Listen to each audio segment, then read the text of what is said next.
Денес е Петровден, ден кога Галичник живее со сета енергија. Денес, а особено во минатото, кога галичката свадба била токму на Петровден, без разлика на тоа кој ден се паѓало. Според некои податоци, во 1953 година на Петровден се одржале 42 свадби. Идејата за манифестацијата Галичка свадба се појавила во 1963, но по второто издание во 64-та таа прекинала поради малиот број на посетители. Причината била земјаниот пат по кој можело да се движат само пеш или со коњи. По изградбата на асфалтниот пат се продолжила и манифестацијата Галичка свадба. Галичката свадба се одржува во првата недела после Петровден, односно на 15 и 16 месецов, кога е и 44-тото издание на Галичката свадба, а судбоносното да ќе го кажат Тања Чаловска и Бошко Лепчевски.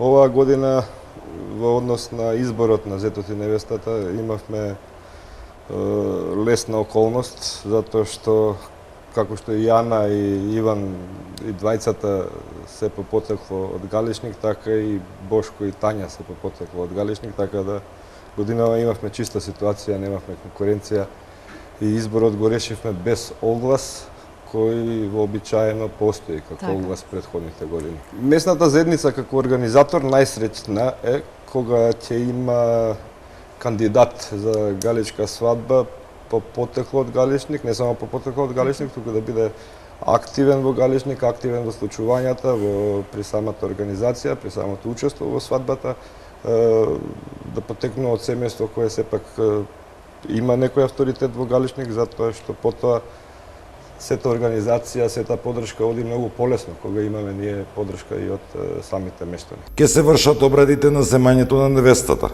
како пристигнувањето на стројниците, предавање на бајракот, дарување на зетот и невестата од страна на свекрвата, пошто ќе се носи невестата во домот на младоженецот, каде свекрвата ја дочекува со жито, погача и со вино. Со своите обичаи почнува во година во сабота на 15 јули, со редење на бајракот, со фрлање на три пушки, со пречекот на мајовците, на зурлите и топаните. Импресивен е обичајот кога момата се води на три чешми, кога сватовите со борина во рака, со факели, ја водат момата на три чешми, потоа забавата продолжува до доцна во ноќта како една општонародна веселба. Официјалниот дел продолжува са бајлето во недела со канење на мртвите. И најбитен елемент во неделата ќе биде и венчавката на младите во оној прекрасен црковен храм што го имаме во Галичник, апостоли Свети Петар и Павле. Годинава ја прошируваме забавата и во петокот, на 14-ти, има рок-н-рол забава.